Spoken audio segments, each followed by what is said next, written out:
All right, good afternoon, everybody. This is David Hood with TigerNet.com. Yeah, it's actually big game week here in Clemson. Clemson plays Texas A&M.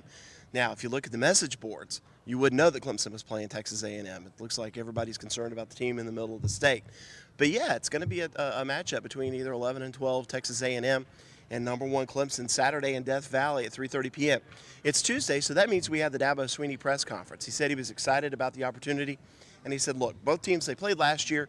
Both teams got better after that game, and it doesn't matter who wins this game or who loses.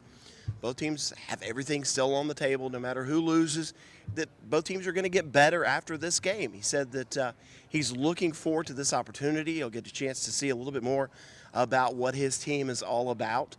Of course, Texas A&M provides a great challenge. They've got those tall corners. Defensive coordinator Mike Elko, he's familiar with Clemson, and, of course, Jimbo Fisher, the head coach of Texas A&M, he's familiar with Clemson and Dabo Swinney and what they do. The line right now, I think, about 18.5. We'll see how that bears out as the week goes on and how the game plays out.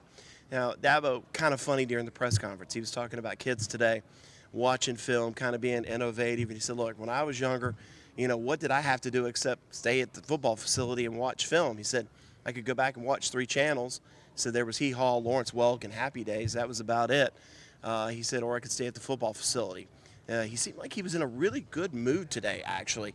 And I asked him about lifting weights. Of course, Georgia Tech brought out the big weight set before the game Saturday. They were asked to move it off of the turf. Yeah, you got a 400-pound weight set with barbells in the bar, and you've got it out on the turf. They were asked to move. Dabo laughed about it. He said, yeah, I've never seen that before, but I'm a little bit behind the times on everything.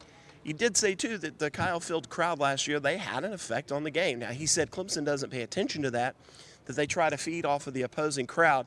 But he said Dabo, that Clemson has a unique environment here with Death Valley. He thinks the Clemson crowd can play a big role on Saturday. And we only got 2 players today. Gage Cervenka, the big offensive lineman, of course, one of the best offensive linemen in the country, if you ask me. He was kind of funny. We're talking about Jackson Carman, how good he has gotten over the past year. He's not the same player that he was. I asked Gage, I said, did you guys give him any grief because he pancaked the defensive back? And he said, no, you can't bring it up because you really don't want him talking about it. It's kind of funny. And then Joe Ngata, the wide receiver, freshman wide receiver, I asked him, I said, was it everything that you wanted it to be last Thursday night, running down the hill, riding the bus, playing in a game? And he said, really, he tried to just not let it get too emotional, just go out and play football. And we also found out that he and fellow freshman wide receiver Frank Ladson Jr., they have a little bit of a friendly wager going on. Who's going to have the most touchdowns, the most yards this season? Right now, it looks like Ladson has the upper hand.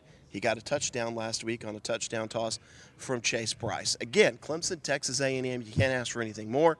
I hope everybody starts paying attention to this game. 3:30 p.m. Death Valley, ABC national television audience. We'll see you there. This is David Hood, TigerNet.com. Make sure you subscribe to our YouTube channel, TigerNet.